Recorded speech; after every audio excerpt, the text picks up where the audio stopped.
about self-service BI. What is self-service BI? Well, it's when users can take care of their own reporting needs anytime, anywhere. They do not have to call an expert. They can be using a mobile device, a tablet, in a meeting, in a coffee shop, and get access to their information, even slice and dice it. That means giving users a self-service BI.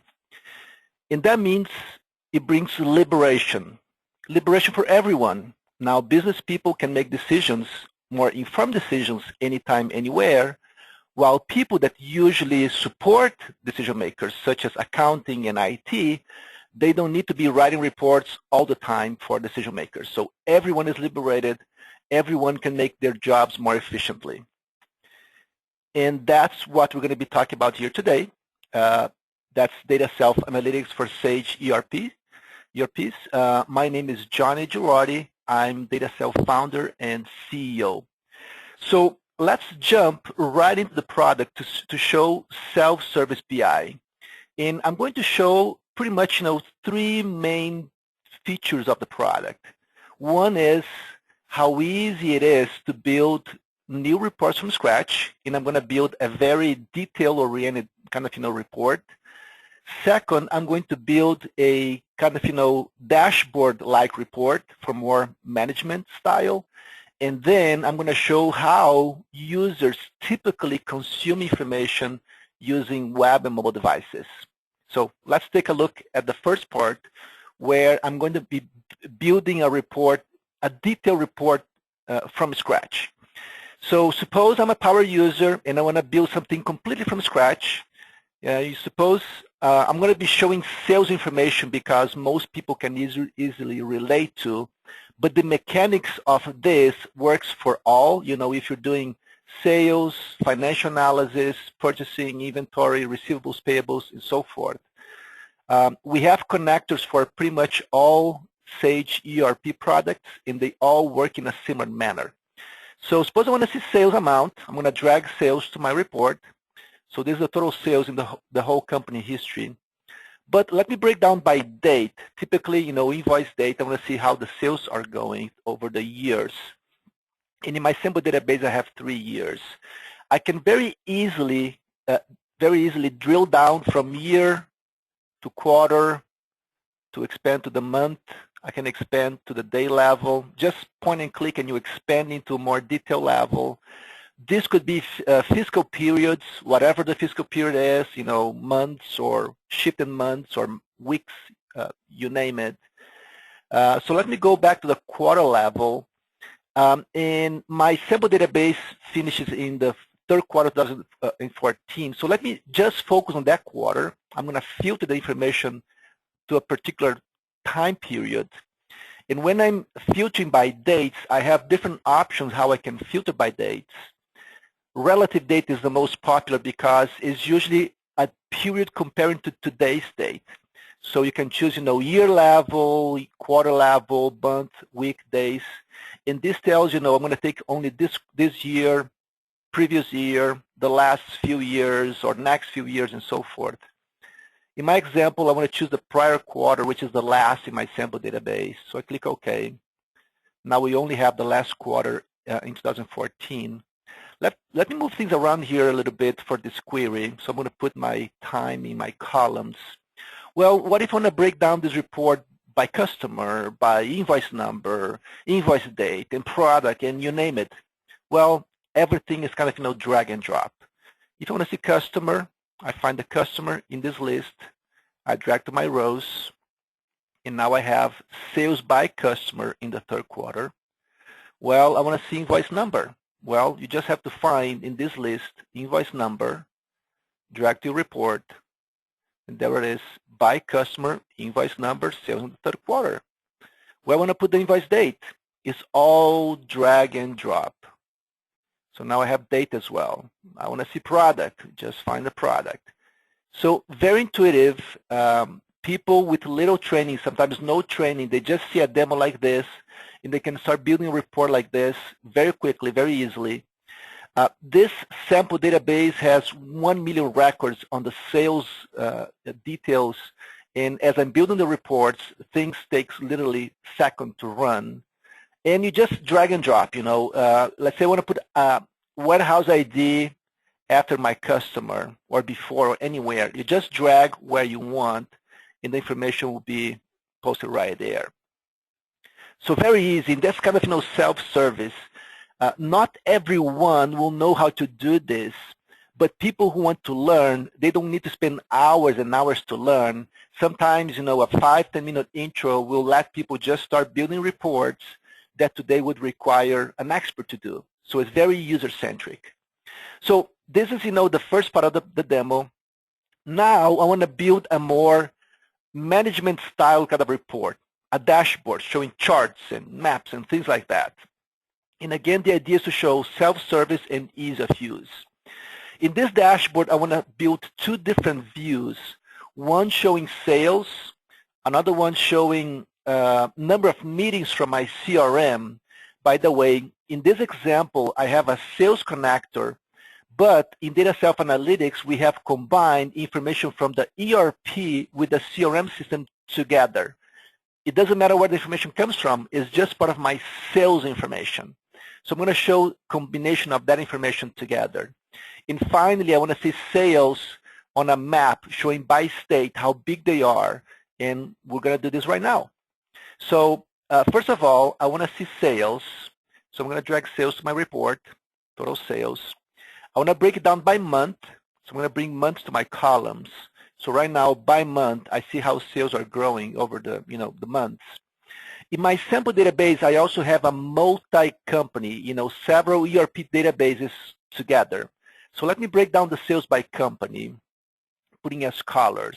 So now for every company, I have a different color, and I can see sales by individual companies. I also have, as I mentioned, a number of meetings that come from my CRM system, Sage CRM, Sales Logics, you name it. I'm going to drag the number of meetings to my report. So now I have sales on the top and number of meetings at the bottom. Well, so I don't get confused, I'm going to make number of meetings as as bars and sales as lines. So it's very easy to tell which one is what. Okay, this is part of my dashboard. The next segment of my dashboard, I want to see sales by geography. I could choose ship to, customer, billing address, you name it. I'm going to choose a state. I want to see how big the deals are. I want to see on a sales standpoint. In everything, I want to put on a map perspective. So there you go. Let me make this a little bigger. So bigger bubbles, bigger sales. Now the slice of the bubbles relate to how large the deals were, large meetings and small deals or invoices. Okay, beautiful. So I just built those two different queries, and now I want to put them on a dashboard so people using, let's say, iPads could easily access and make better decisions. So I'm going to add the chart at the top. At the bottom, I want to put my, sales by month. And I also want to see the detailed information at the bottom, if you want to see the warehouse ID and everything else. I mean, literally, it takes me minutes, and I do not need to be an expert to build things like this. The idea, again, is to empower decision makers with a tool that they can take ownership and they can do their own analysis anytime, anywhere, using desktop, web, and mobile devices. That's truly self-service BI. Well, let me talk a little bit about the framework that we use. So when I mentioned about user-centric, most other BI solutions in the Sage market, they are what we call expert-centric. When someone needs something different, they need to slice and dice reports out of the basics, they have to call it an expert. Sometimes someone in the organization, sometimes an external consultant. And, it's going to take time, sometimes hours, sometimes days, even weeks to get the report ready. That's a expert-centric solution. Ours is pretty much the only user-centric. Why I have my mom and my dad here in this picture? Well, I'm originally from Brazil, and a few months ago, I went to Brazil for my mom's 80th birthday. Now, interesting enough, my mom when she was trying to contact me, she was using Skype, but she would have to call one of my siblings to help her because she never used a computer by herself. Computers were too complicated. They are expert tools. So she could not do it by herself. Well, last year I gave her an iPad. An iPad is a user-centric computer. And what happened since then?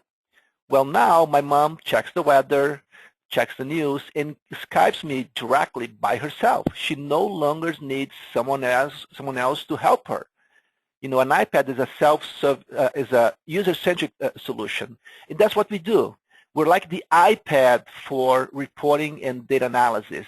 It's the user-centric that enables people to be able to do things by themselves. Not only that, not only is really user-centric, but we have more than 5,000 reports, dashboards, and KPIs available out of the box. So you get a very self-service BI solution with a ton of reports and KPIs ready to go. So let me show you the next part of the demo now, which is how people usually access the information, how they can consume information, and how easy it is to change that. So most people will be consuming information using a web portal. They can use a web browser using, let's say a Mac, a PC, or a mobile device. And there are also mobile device apps for iOS and Android. So when people log to this portal, they'll have their own dashboards and reports. Let's say if I'm the CEO, I have the CEO reports and dashboards. If I'm a salesperson, I will see the salespeople dashboards. Now, when I navigate in my dashboards, and here we have just a sample out of the 5,000, and I pick a dashboard, let's say I want to see this dashboard here, top customer by sales. Well, the tool can be designed that when I open this dashboard, it will only show me my own information. The same dashboard for all salespeople, but let's say if I'm the California rep, these would be my top customers in California. The rep in Florida opens the same dashboard and views top customers in Florida. The big boss opens the same dashboard and views top customers across all territories. So very easy to publish a single report to serve different people because security will take care of what each person can access. Now, in the out-of-the-box reports, we try to make them very insightful, like this example here. Here I have my top customers with bars. Bigger bars shows bigger sales. Now, the color of the bars are represented by gross profit, from not so profitable to very profitable. The profitability is also showing these black dots on this axis. Once I know this, it will be very easy next time to read what's important.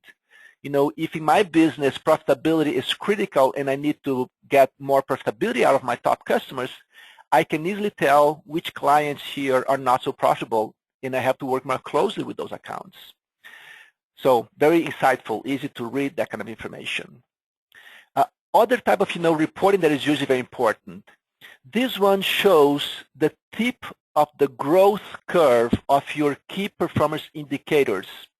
In this example, I'm looking at top sales change on a year-to-date basis. So the tip of the growth curve. These are the top customers by sales growth since last year to date, and this is how much sales has increased since last year. Most likely these customers are happy, salespeople are working with them. But how about the customers who are declining the most in sales since last year to date? Is there something wrong? Can you fix it? Well, by knowing who they are is the first step towards fixing some problems if there are any. So when you look at the top growth and decline by sales, expenses, quantity on hand, cost on hand, things like that, can usually give you insights into important trends in your business. And we have many reports out of the box showing that kind of a trend. Another kind of trend that is usually important, and we have a lot out of the box, is what is called exception reporting. Let me show an example of exception reporting that is very insightful from a sales standpoint. This one here. So exception reporting shows transactions that are no longer happening. In this example, we have customers who are buying from us but are no longer buying. Why? Can you do something about it? Well, this dashboard shows customers that were buying the last 60 days but not in the last 30 days, or in the last half a year but not in the last 2 months, or in the last 3 years but not in the last year, and so forth. So different buckets just to give an idea, but again, easy to change to different buckets.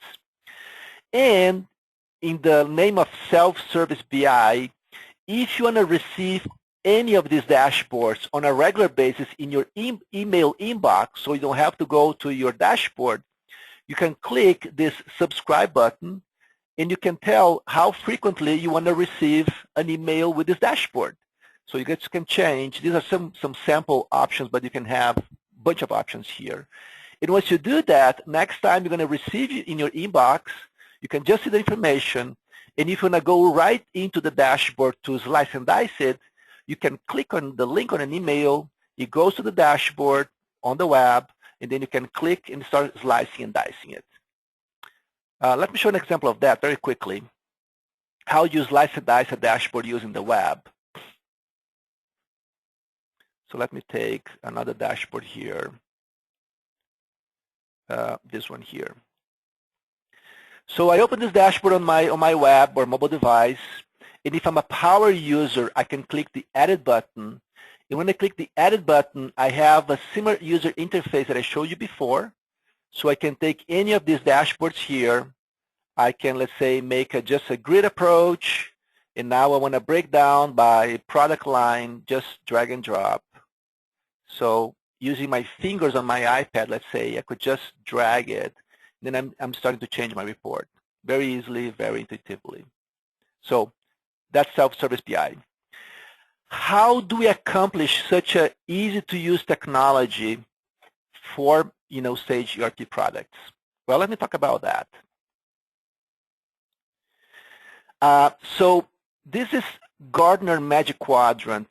Gartner is one of the most reputable companies doing technology assessment in the Fortune 2000 world. And every February, they release who's doing the best in that market, the upper market, for BI and analytics platforms. Well, right here I have highlighted Tableau in Microsoft.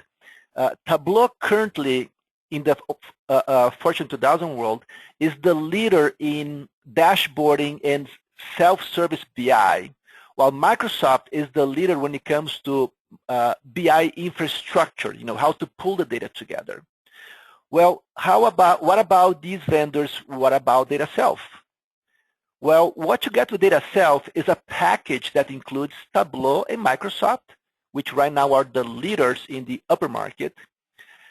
We add our own technology that eliminates programming from these other two technologies, so it's easier to deploy, easier to maintain. And we add our more than 5,000 reports, dashboards, and KPIs, so you have a solid start point. It's not only easy, but it has probably most of your questions already answered.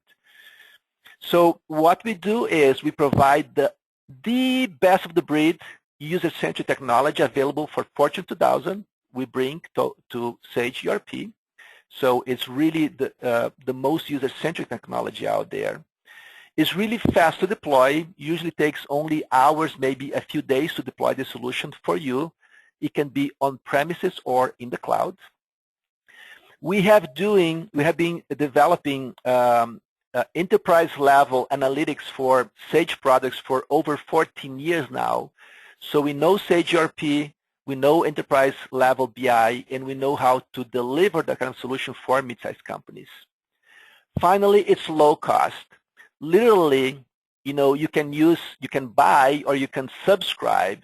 And if you subscribe, let's say using the monthly approach, you can literally pay hundreds of dollars per month to get started. So it's really affordable. So that's what we do.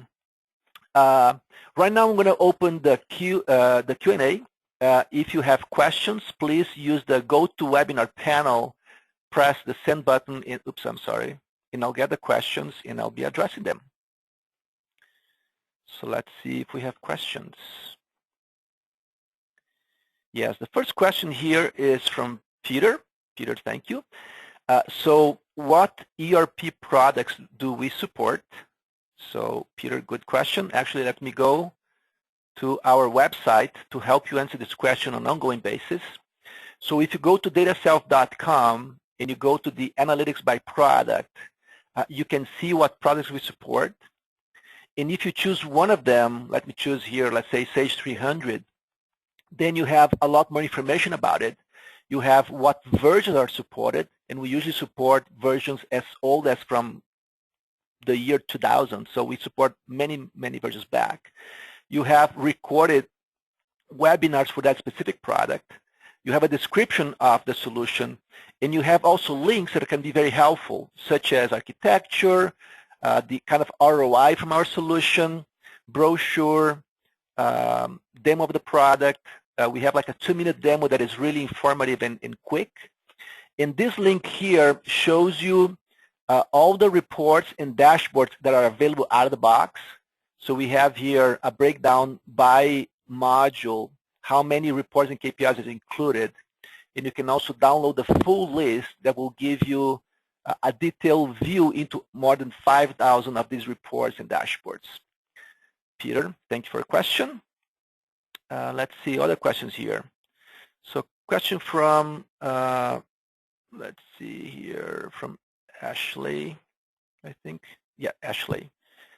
Where do you pull the data from?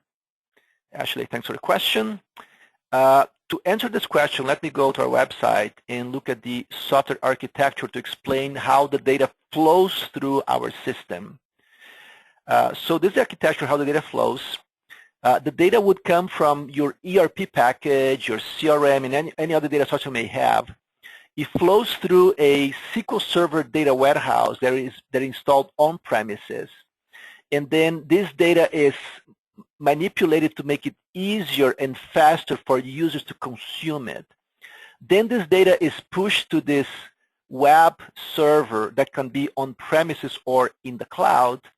And then finally, people using different devices that can pull information from. Typically, this data flows through on a batch basis, but we can also pull data in real time if needed. So we serve both batch-based for a large amount of data as well as real-time data as needed. Well, folks, we're running out of time. We're going to be wrapping this presentation in about a minute. And we have more questions, but we will be addressing them on a one-on-one basis and be contacting you after this webinar. This webinar is being recorded, and we're going to make the recording available, and we're going to be sending you the link.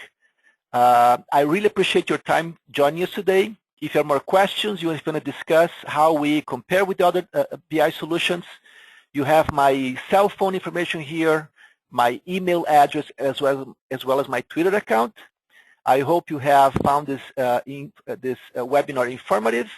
I hope you have a great Thursday, and we'll be in touch in a few days. Thank you very much.